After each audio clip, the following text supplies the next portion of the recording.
Salam Bapak Ibu Saudara yang dikasihi oleh Tuhan. Jumpa lagi dengan renungan kita hari ini. Saya ambil tema tentang persekutuan kita dengan Tuhan. Sebelum kita melanjutkan, mari kita berdoa.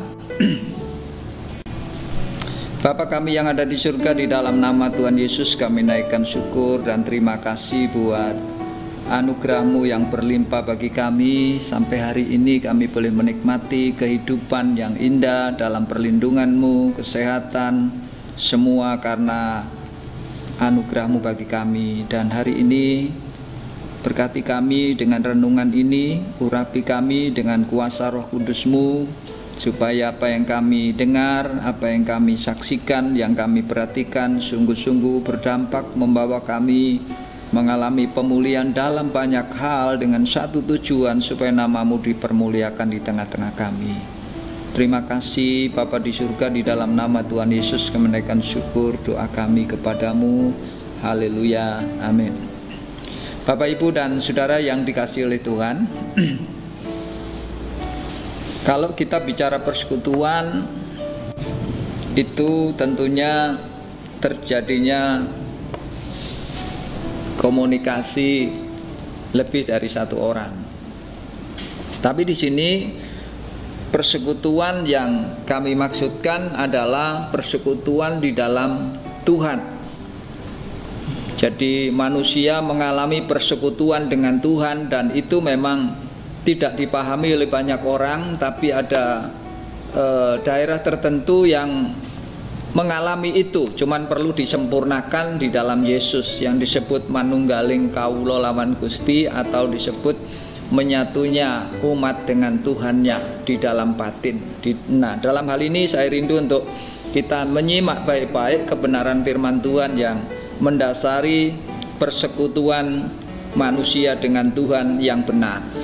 Kita perhatikan di dalam 1 Yohanes pasal 1 mulai dari ayat 2 sampai 5 itu dikatakan demikian. Hidup itu telah dinyatakan dan kami telah melihatnya, dan sekarang kami bersaksi dan memberitakan kepada kamu tentang hidup kekal yang ada bersama-sama dengan Bapa dan yang telah dinyatakan kepada kami.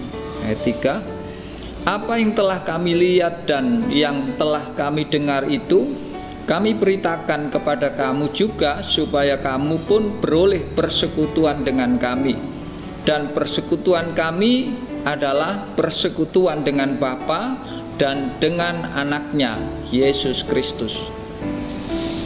4, dan semuanya ini kami tuliskan kepada kamu supaya sukacita kami menjadi sempurna. 5, dan inilah berita yang telah kami dengar dari Dia dan yang kami sampaikan kepada kamu. Allah adalah terang, dan di dalam Dia sama sekali tidak ada kegelapan. Jadi persekutuan yang dimaksud di sini adalah dikatakan di situ persekutuan dengan Bapa dan dengan anaknya Yesus Kristus. Ada orang-orang tertentu, kalau ini diterjemahkan secara fisik, itu ngumpulnya dua orang, ya, Bapa dan anaknya, terus kemudian ngomong-ngomong begitu. Itu penafsiran secara manusia biasa, dan ini yang banyak ditangkap oleh banyak orang yang belum mengalami pembaharuan di dalam hidupnya. Itu sebabnya betapa pentingnya hidup ini memahami kebenaran firman Tuhan dengan hati yang jernih, karena Tuhan Yesus sendiri pernah berkata kepada tokoh agama yang cukup dihormati dan cukup disegani di kalangan orang Yahudi, yaitu Nikodemus, itu seorang guru besar ahli kitab, itu pun tidak paham yang disebut kelahiran baru itu. Sedangkan manusia mau bersekutu dengan Tuhan, atau kalau dalam istilah bahasa Jawa manunggaling kawula lawan Gusti, itu tidak bisa kalau manusia itu tidak mengalami kelahiran baru. Nah, kelahiran baru inilah sebenarnya yang mendasari manusia bisa mengalami itu, ya. Jadi ini nanti sebenarnya persekutuan yang dimaksud ini bukan sekedar persekutuan formal, ya, persekutuan secara fisik. Memang itu nanti bagian daripada persekutuan dengan Bapa dan dengan firman itu. Tapi yang paling mendasar adalah manusia ini memang semua manusia yang belum mengalami penebusan menurut kebenaran firman Tuhan itu dalam keadaan mati rohani. Mati rohani itu tidak mengerti Tuhan yang benar. Itu sebabnya berbagai aliran kepercayaan muncul, berbagai agama muncul. Itu menandakan satu naluri manusia yang sedang kehilangan sesembahannya, sedang kehilangan sesuatu yang menjadi panutan, tapi tidak bisa menemukan karena memang antara kematian dan kehidupan itu tidak bisa ketemu.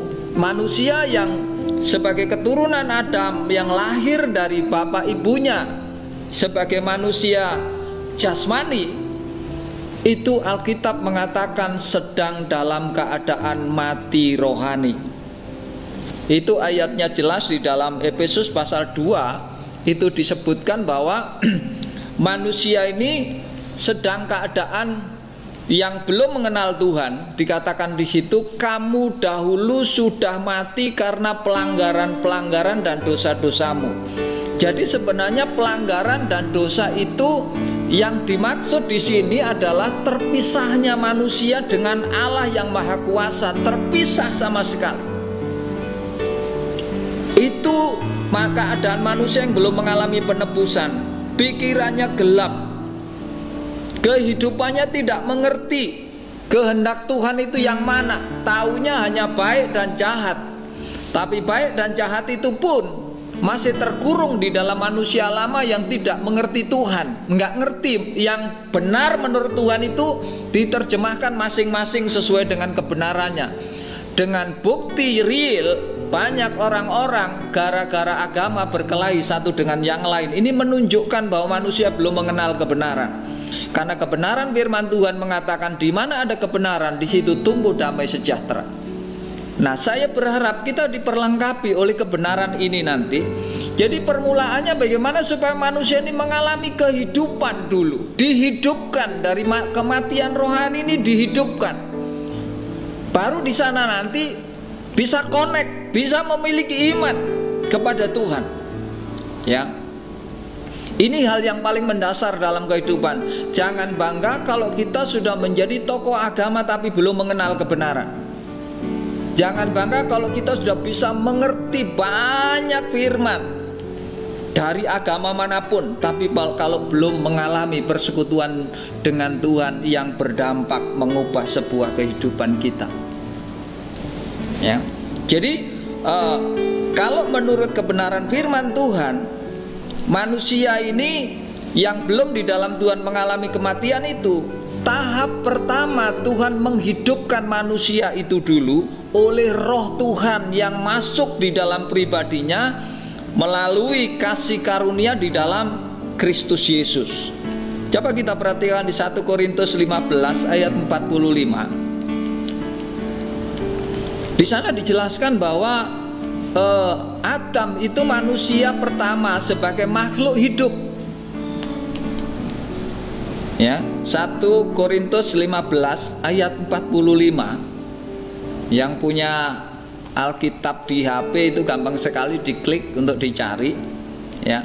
Seperti ada tertulis, manusia pertama Adam menjadi makhluk yang hidup. Tetapi Adam yang akhir menjadi roh yang menghidupkan. Adam yang akhir ini sebagai manusia baru yang sempurna datang di muka bumi, yang tidak ada dosa, tubuhnya dibentuk, dicipta dari rahim Maria oleh Roh Kudus, bukan oleh hubungan suami istri. Ini Adam yang kedua. Ini Yesus Kristus. Nah, roh inilah yang akan menghidupkan manusia dari kematian rohani. Kenapa? Karena manusia terpisah dari Tuhan dan nanti akan menjadi sebuah kehidupan yang sangat berbeda. Betapa pentingnya permulaan kehidupan baru ini dimiliki oleh semua orang supaya apa? manusia kembali bisa bersekutu dengan Allah yang Maha Kuasa sebagaimana Adam dan Hawa sebelum jatuh di dalam dosa. Dan itu permulaan dari manusia untuk mengalami persekutuan dengan Tuhan. Pada waktu rohnya mengalami kehidupan dengan Tuhan, ya, rohnya yang mengalami kematian terpisah dari Tuhan, roh daripada Yesus itu masuk di dalam diri manusia itu, maka di sanalah akan mengerti tentang hidup ini benar atau salah di hadapan Tuhan itu dia tahu. Ada orang atau tidak ada orang tahu kalau dia salah atau benar di hadapan Tuhan, dan kemudian ada kekuatan untuk keluar dari kesalahan itu. Pertama, menerangi pikirannya yang gelap itu dan tahu tentang jalan Tuhan. Kedua, ada kekuatan untuk keluar dari perbuatan yang tidak baik, yang tidak benar. Ada kekuatan di sana. Terus ada pengertian tentang Allah itu ternyata tidak selalu menuntut dan menghakimi kesalahan kita. Sejak roh anaknya Yesus Kristus masuk di dalam diri setiap orang dan menjadikan dia percaya kepada Yesus sebagai penebus dosanya, ada damai sejahtera yang mengalir di dalam dirinya. Dia tahu bahwa sejak itu, roh anak itu, roh yang adalah firman yang melaksanakan karya penebusan yang tujuannya memang untuk memperdamaikan itu di dalam tubuh manusianya Yesus itu, dan itu telah dikerjakan di penebusan, di karya penebusan di atas kayu salib itu selesai. Nah, sekarang ini sedang dikerjakan oleh Roh Kudus untuk diberitakan kepada semua orang. Saya tidak bicara tentang sekedar agama Kristen, tapi saya sedang bicara tentang bagaimana manusia ini harus mengalami persekutuan dengan Allah yang Maha Kuasa, harus dimulai menerima Yesus sebagai Tuhan dan Juru Selamat secara pribadi, sebab itulah roh yang menghidupkan manusia dari kematian rohani. Setelah demikian, statusnya menjadi anak Allah, artinya Bapa. Allah di surga itu sebagai Bapanya, sehingga Allah di surga tidak selalu menuntut dan menghakimi. Kalau kita melihat di ayat-ayat yang lain bahwa Allah itu memperlakukan orang-orang yang takut akan Dia seperti Bapa sayang kepada anaknya, demikianlah Tuhan sayang kepada orang yang takut akan Dia. Jadi ada damai sejahtera karena apa? Roh Allah sendiri yang masuk di dalam diri kita, di dalam Yesus itu akan mengajar tentang jalan-jalannya. Makanya ada ayat juga yang mengatakan, Yesus berkata, Aku adalah jalan dan kebenaran dan hidup. Tidak ada seorang pun sampai kepada Bapa kalau tidak melalui aku. Itu perkataan firman. Ini luar biasa. Jadi kalau kita sudah mengalami demikian, selangkah lebih maju, kita harus terus-menerus belajar membangun persekutuan kita dengan Allah di dalam firman-Nya. Bersekutu dengan firman yang hidup itu, firman itu bukan sekedar untuk mengisi pengertian kita, untuk membuat sebuah alasan-alasan tertentu, untuk membela, membenarkan diri sendiri dengan berbagai alasan, untuk menyembunyikan diri kita dari orang lain supaya kita tidak ketahuan kelemahan, kesalahan dan bukan untuk itu. Tapi firman itu, kita bersekutu dengan firman oleh Roh Kudus itu terus-menerus yang akan menerangi perjalanan hati pikiran kita ini, menerangi, memberi kekuatan untuk berjalan di dalam terang Tuhan, terang yang ajaib itu. Dan itu sebenarnya pada waktu manusia telah menerima firman, roh dari Allah itu mulai bersekutu di sana, ada dialog, ada diskusi, ada masukan-masukan. Pada waktu kita berpikir yang salah, firman itu muncul menerangi. Pada waktu kita mengalami ketidakmampuan, firman itu muncul memberi petunjuk, dan kita harus percaya dengan firman itu. Itu namanya persekutuan kita dengan anaknya Yesus Kristus dan dengan Bapa. Itu persekutuan pribadi yang terus menerus. Makanya ada ayat yang mengatakan Orang yang merenungkan, berbahagialah orang yang merenungkan Taurat Tuhan siang dan malam, karena mereka seperti pohon yang ditanam di tepi aliran air. Dan inilah sebenarnya alasan yang mendasar persekutuan dengan Tuhan. Otomatis persekutuan dengan terang, karena tadi di 1 Yohanes 1 itu disebutkan di dalam Dia ada terang dan sama sekali tidak ada kegelapan. Terang di situ bicara tentang pengertian yang jelas bahwa Allah yang hebat, yang Emmanuel itu sebenarnya sedang bersama-sama dengan kita mengajar tentang jalan-jalannya itu. Di ayat lain juga dikatakan di 1 Petrus 2 ayat 9, di sana dikatakan bahwa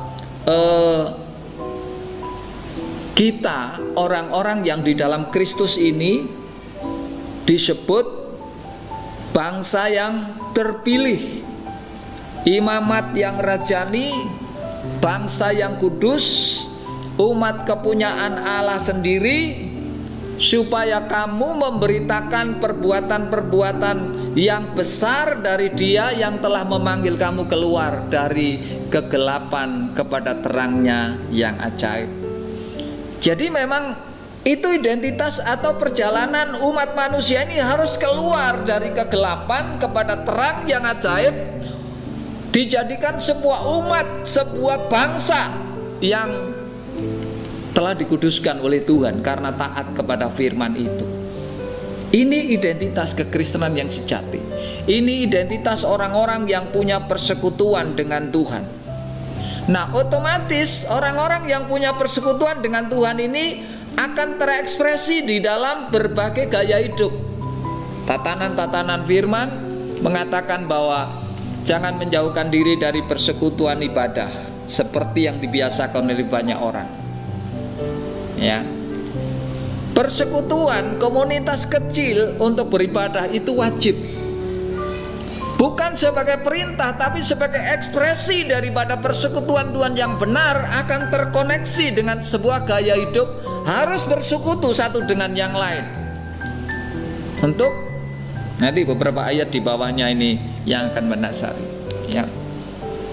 Jadi penting banget untuk kita memahami bagaimana persekutuan ini harus dibangun, karena melalui persekutuan inilah persekutuan kita dengan Bapa, dengan anaknya, artinya dengan di dalam roh itu, di dalam firman itu kita akan bertumbuh. Bersekutu, saudara perhatikan, setiap orang yang bersekutu, bergaul dengan teman itu terus menerus. Dan kalau orang-orang yang kita bergaul itu ada kita kagumi, heran gitu ya, dengan orang yang selalu bersama dengan kita, pasti kita ketularan sesuatu itu, kagum, dan kita pasti niru. Demikian juga pada waktu kita bersekutu dengan firman, dengan Bapa itu, di dalam Roh Kudus itu, saya percaya sifat-sifat firman itu akan terus menjadi nyata di dalam setiap kita. Dan Alkitab mengatakan bahwa kalau orang bersekutu dengan firman yang kekal, rohnya bersama dengan Tuhan terus menerus itu, tidak tunggu nanti mati, tapi hidup ini pun sudah mengalami persekutuan dengan Tuhan. Masih di dalam tubuh ini kita sudah mengalami persekutuan dengan Tuhan. Itu luar biasa. Ini rahasia di dalam iman kekristenan. Itu sebabnya kita tidak dibenarkan untuk hidup dalam kegelapan dengan alasan apapun. Kemudian gaya hidup orang yang mengalami persekutuan dengan Tuhan, mari kita perhatikan dalam Kisah Rasul pasal 2 ayat 42. Mereka bertekun dalam pengajaran rasul-rasul. Satu ya, bertekun dalam pengajaran rasul-rasul, bertekun dalam pengajaran firman bersama-sama. Ini bisa ke ayat yang selalu berkumpul untuk memecahkan roti. Ini bisa sama-sama ini juga. Jadi selalu berkumpul untuk share firman, untuk mendengar pengajaran dari yang diutus Tuhan itu, dan di sana ada fellowship, ada sebuah pengajaran yang akan menerangi mereka. Jadi Nah, kalau sudah demikian kan tidak mungkin nanti akan berjalan sesuai dengan nasihat orang fasik. Karena apa? Selalu bertekun dalam pengajaran rasul-rasul, dalam persekutuan, dalam komunitas itu. Kemudian mereka selalu berkumpul memecahkan roti dan berdoa. Berdoa bisa untuk komunitas itu menjadi lebih dekat kepada Tuhan. Apalagi dalam kondisi-kondisi yang dunia sekarang sedang menghadapi kegoncangan, ya, baik dari sisi virus, dan ini berpengaruh kepada tatanan ekonomi dan nanti pengaruh kepada berbagai perubahan-perubahan yang akan membuat dunia ini goncang. Bisa saja ada perusahaan-perusahaan raksasa yang akan selama ini dibanggakan dan bisa goyang dan runtuh, dan muncul perusahaan yang mempunyai tatanan lebih praktis, lebih simpel, dan itu bisa menjadi jauh lebih besar, lebih efektif dan luar biasa. Pokoknya banyak hal yang akan menggoncang keadaan dunia ini. Bagaimana dengan umat kepunyaan Tuhan? Bagaimana kita sebagai umat yang telah dipilih oleh Tuhan untuk menjadi bangsa yang kudus? Apakah dengan perubahan-perubahan kita pasti kena dampak itu? Tapi mari kita menyiapkan diri. Ada sebuah kekuatan yang hebat yang akan menuntun kita dalam segala keadaan. Kita akan tetap tenang, tetap bersekutu dengan Tuhan. Ada kekuatan baru, ada sukacita, ada hikmat, ada urapan, ada kasih untuk mengendalikan kita dari segala bentuk sikap yang tidak berkenan itu tetap dalam perkenanan Tuhan. Bahkan dalam segala keadaan, firman Tuhan mengatakan bahwa Injil harus diberitakan. Kita harus menjadi terang di tengah-tengah kegelapan ini. Tidak ada alasan apapun bagi orang yang telah diterangi oleh firman melalui persekutuan terus-menerus dengan firman itu dan hidup di dalamnya. Saya percaya, saudaraku, kita akan menjadi orang yang luar biasa, sekalipun mungkin bukan ukuran duniawi dalam hal kekayaan dan kedudukan dan segala macam, karena itu masih mengalami kegoncangan. Kalau toh itu dipercayakan oleh Tuhan, saya percaya itu pun tidak sulit. Tapi kalau kita dipercayakan harta kedudukan pun, jangan kita melupakan bagaimana persekutuan dengan Tuhan ini merupakan prioritas dari kehidupan kita sampai kepada kekekalan. Saya berharap kondisi apapun, Bapak, Ibu, dan saudara sekalian, bangkitkan semangat untuk bersekutu dengan Tuhan. Manusia bisa saja melihat berbagai kelemahan, kekurangan, dan ketidakmampuan kita dan kesalahan kita. Tapi pada waktu kita bersekutu dengan firman terus-menerus, maka firman itu akan menerangi, menguatkan, membangkitkan, bahkan bisa membuat kita diangkat, dipermuliakan, dan dipulihkan secara ajaib. Itulah berita yang kita mesti renungkan setiap saat untuk membuat semangat hidup kita semakin nyata dan semakin kuat dalam segala keadaan. Saya rasa itu yang dapat saya sampaikan. Mari kita berdoa. Bapa, kami bersyukur buat kebenaran firman-Mu yang Tuhan izinkan untuk kami sama-sama mendengar hari ini. Kiranya firman ini terus menguatkan, mengajari kami untuk kami terus bersekutu dengan Engkau dalam segala keadaan.